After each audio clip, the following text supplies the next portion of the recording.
अभिभावक सारण के तमाम बड़े बुजुर्गों, माताओं, भाइयों, बहनों को सबको गोर लागतानी को सुंदर, समृद्ध, आधुनिक और विकसित सारण बनाने के सपने को साकार करने सारण की जनता जनार्दन के आदेश, निर्देश और का सम्मान करते हुए अपने पिता आदरणीय लालू प्रसाद जी की कर्मभूमि में सबका सुख दुख बांटने आप सभी के बीच आई हूँ।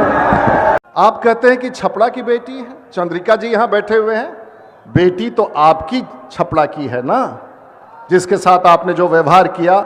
हमें दुख होता है ये विषय छेड़ने में, लेकिन सच्चाई को कोई नहीं छिपा सकता है। जो यहाँ का रहने वाला नहीं है उसका छपड़ा के जनता पर और छपड़ा के धरती पर मत मांगने का कोई अधिकार नहीं। नमस्कार, मैं रजनीकांत चुनावी चौपाल में आप सभी का बहुत बहुत स्वागत है। आज जिस विषय पर हम बात करने जा रहे हैं चुनावी चौपाल में, आज सारण पे हम बात करेंगे। सारण का तारणहार कौन है और विकास के किस नए सूर्योदय की बात कर रही है रोहिणी आचार्य। इन तमाम चीजों के बीच में पूरे देश की जो राजनीति है, जो संवाद है, उसका स्तर अगर देखा जाए तो स्तर काफी नीचे जा रहा है। क्या कुछ चल रहा है पूरे देश में, पूरी जनता देख रही है कि बिहार के या पूरे संपूर्ण भारत की हम बात करें, जो पॉलिटिकल डिक्शनरी होती है उसमें सभ्यता, सौम्यता और जो सुचिता की बात होती है अब वो नहीं दिखती है। जिस शालीनता की बात होती है वो नहीं दिखती है। ये तब की बात है जब देश आजाद होने के बाद हर वो पार्टी अपने चुनाव के आगे अपने मुद्दों को रखती थी और मुद्दों पर बात होती थी। मगर इधर कुछ वर्षों में देखने को मिल रहा है कि लोग मुद्दों से भटक कर अब पर्सनल अटैक्स पे आ गए हैं। सारण में जो कुछ चल रहा है वो पूरी जनता देख रही है। पूरी तरीके से रोहिणी आचार्य एक मजबूत किले को ढाने की कोशिश कर रही है और यह वो किला है जिस पर कभी लालू यादव का एक छत्र राज हुआ करता था, यानी राजद सुप्रीमो पूर्व मुख्यमंत्री लालू यादव और रोहिणी आचार्य के पिता। और ये जो पिता पुत्री की कहानी है, और रोहिणी जब तब चर्चा में आती है जब वो अपने पिता को किडनी डोनेट करती है। ये तब की कहानी है जब एक बेटी अपने पिता के लिए समर्पित हो जाती है, और ये तब की कहानी है जब एक बेटी अपने पूरे कुनबे के लिए, अपने भाइयों के लिए, अपने पिता के लिए, अपनी माँ के लिए स्टैंड लेती है, फेसबुक, ट्विटर, सोशल मीडिया पर एक्टिव होती है। और तब रोहिणी का जो ताप है सिंगापुर से लेकर पूरा भारत महसूस करने लगता है और बिहार की जनता को एक रोशनी दिखती है कि क्या एक आने वाले समय में राजद के लिए कोई स्टैंड करेगा या राजद का कोई बड़ा चेहरा सामने निकल कर आएगा। ये तमाम चर्चाओं का दौर चलता रहा। इसी बीच में रोहिणी सिंगापुर से आती है और सीधे सारण की जनता के बीच में जाती है।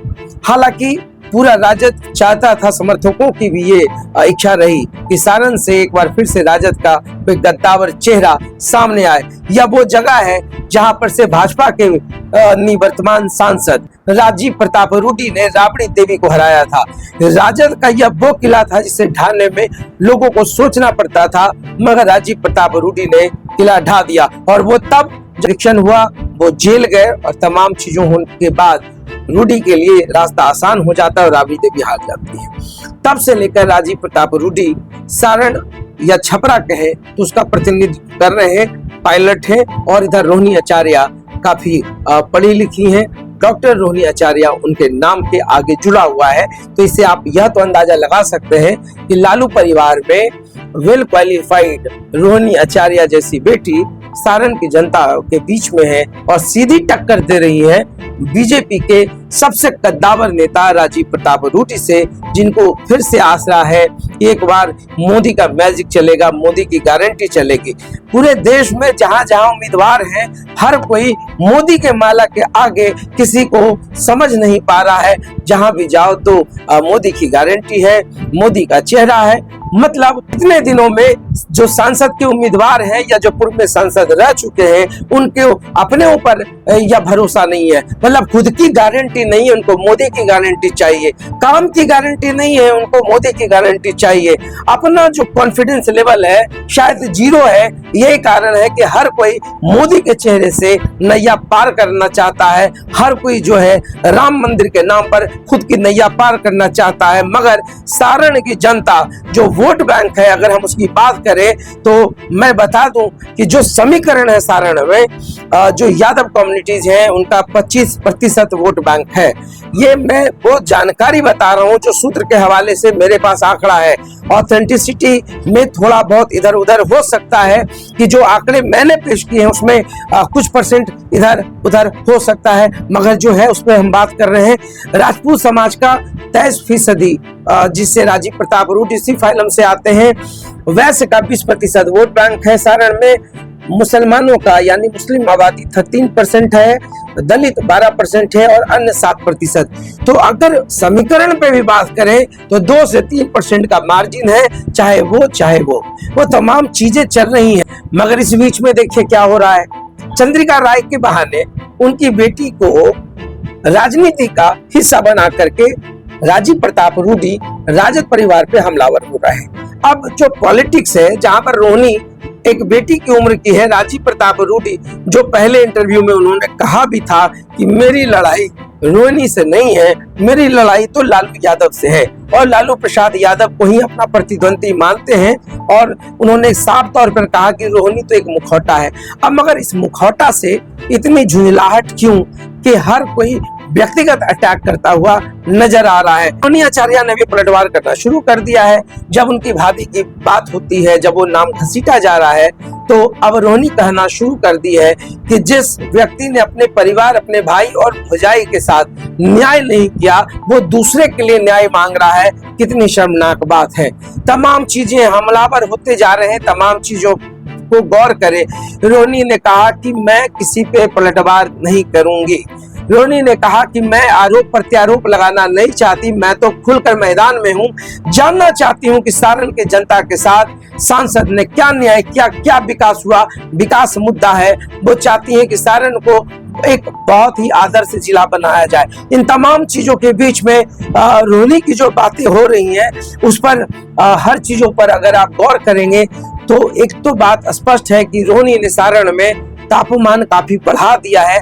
राजीव प्रताप रूडी भी समझ नहीं पा रहे हैं, जबकि वो खुद बीजेपी के सबसे मंजे हुए खिलाड़ी हैं, पूर्व में केंद्रीय मंत्री रह चुके हैं, तमाम चीजें हैं, एजुकेशन से भी स्ट्रांग है, पायलट रहे हैं। तो कुछ भी चल रहा है छपरा में या सारण में, वह भी ठीक नहीं है। इधर रूडी पूछते हैं कि आप पूछ कर आए कि रोहिणी का पता क्या है, तो रोहिणी कहती है कि आप पूछ कर आए कि बनारस में मोदी जी का क्या पता है। जो बड़े बड़े नेता लड़ रहे हैं, अमेठी से स्मृति ईरानी लड़ रही है, उनका कौन सा पता है। तो मैं तो बिहार की बेटी हूँ, सारण से मेरा पुराना नाता है, मेरे पिताजी यहाँ से सांसद रहे, और मैं बता दूं कि सारण की धरती से 5-5 लोग जो है मुख्यमंत्री रहे। अगर लालू यादव की बात करें, राबड़ी की बात करें या तमाम लोगों की बात करें, तो इस सारण ने 5 मुख्यमंत्री को दिया है। तो ये जो तमाम पर्सनल अटैक्स चल रहे हैं, उसके बीच में रोहिणी जिस तरीके से डटकर खड़ी है और तमाम मुद्दों पर मुखर है, ऐसे में राजीव प्रताप रूडी खुलकर अगर मुखर भी है तो उनको हर चीजों का जवाब देना चाहिए। मगर राजनीति में धर्म, जातिवाद, परिवारवाद या पर्सनल अटैक्स की कहानी अगर बंद कर दी जाए तो किसी भी नेता के पास कोई मुद्दा नहीं है। हमलावर हो रहे हैं, यह तो चिंता का विषय है कि इतना पर्सनल या निष्ठा पर प्रहार करना यह कौन सी देश की राजनीति का एक अच्छा ट्रेंड है। मैं यह नहीं करता हूं कि कांग्रेस नहीं कर रही है, बीजेपी नहीं कर रही है। इस हमाम में तो सभी नंगे हैं, हर कोई एक दूसरे के परिवार पर छीटाकशी करता हुआ दिख रहा है, कसता हुआ दिख रहा है। क्या कोई प्रधानमंत्री की पत्नी पर बोल रहा है, तो कोई किसी के बेटी पे वार कर रहा है, तो कोई किसी के बहन पर, तो कोई किसी की माँ पर। मैं कहता हूं कि मुद्दों की राजनीति देश में कब होगी। सारण ने तो अपना मन बना लिया है। अगर सब कुछ ठीक ठाक रहा तो एक बड़ा महामुकाबला देखने को मिलेगा, चाहे रूडी जीते चाहे रोहिणी। एक बात तो स्पष्ट है कि सारण को इस बार दोनों में से एक कैंडिडेट को चुनना होगा, और दोनों कैंडिडेट काफी क्वालिफाइड है, काफी दक्ष है, काफी एक्टिव है। बहुत कुछ देखना बाकी है। और जिस तरीके से एक फैमिली टच दे रही हैं। रोनी आचार्य लोगों को काफी आकर्षित कर रही हैं। उनकी जो चुनावी सभा है वो काफी भीड़ भाड़ वाली होती है। लोग सुनने आ रहे हैं कि लालू प्रसाद यादव की बेटी में कौन सा ऐसा क्लेवर है जो सिंगापुर से लेकर भारत के तमाम बड़े बड़े पॉलिटिशियंस के नाक में दम कर रखा है। तो अब जो भी होगा वो सामने होगा। तो देखते रहिए साथ। बहुत बहुत धन्यवाद।